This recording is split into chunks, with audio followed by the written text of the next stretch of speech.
বঙ্গোপসাগরে ঘূর্ণিঝড় রিমাল আসছে দেশের উপকূলে। এরই মধ্যে ঝড়ের প্রভাবে সাগরে পানির উচ্চতা বেড়েছে।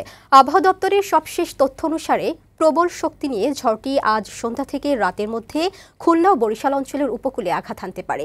পায়রা ও মোংলা সমুদ্র বন্দরে 10 এবং চট্টগ্রাম ও কক্সবাজার সমুদ্র বন্দরে 9 নম্বর মহাবিপদ সংকেত দেওয়া হয়েছে।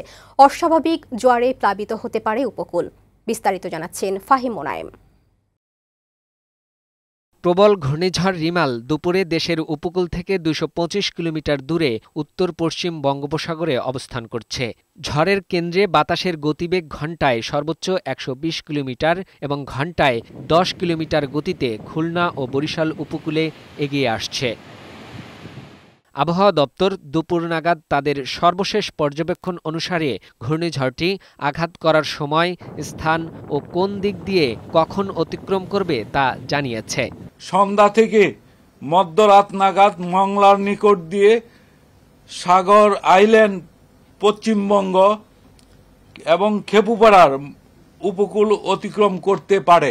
সাইক্লোনটা উপকূলের দিকে অগ্রসর হতে থাকবে, ততই সেই দমকা বাতাস এবং বৃষ্টিপাতের পরিমাণ ক্রমান্বয়ে বৃদ্ধি পাবে এবং এটা স্থলভাগের দিকে ততই অগ্রসর হবে। ঘূর্ণিঝড় রিমালের ক্ষয়ক্ষতি এড়াতে পায়রা ও মংলা সমুদ্রবন্দরে 10 নম্বর এবং চট্টগ্রাম ও কক্সবাজার সমুদ্রবন্দরে 9 নম্বর মহাবিপদ সংকেত দেয়া হয়েছে। ঘূর্ণিঝড়ের প্রভাবে উপকূলীয় 15 জেলা এবং সেগুলোর কাছাকাছি দ্বীপ ও চরগুলো স্বাভাবিক জোয়ারের চেয়ে 8 থেকে 12 ফুটের বেশি উচ্চতার জলোচ্ছ্বাসে প্লাবিত হতে পারে। জলোচ্ছ্বাস, ভারী বর্ষণ এবং সেই সাথে দমকা থেকে জোরো হাওয়া, তিনটা অংশ একই সাথে কার্যক্রম চলবে। সেহেতু এখানে যে তাণ্ডব হবে আগে পরে, এই যে প্রভাব, এটা খুব ভয়াবহ অবস্থায় হবে। উত্তর বঙ্গোপসাগর ও গভীর সাগরে অবস্থানরত মাছ ধরার নৌকা ও ট্রলারগুলোকে পরবর্তী নির্দেশ না দেওয়া পর্যন্ত নিরাপদ আশ্রয়ে থাকতে বলা হয়েছে।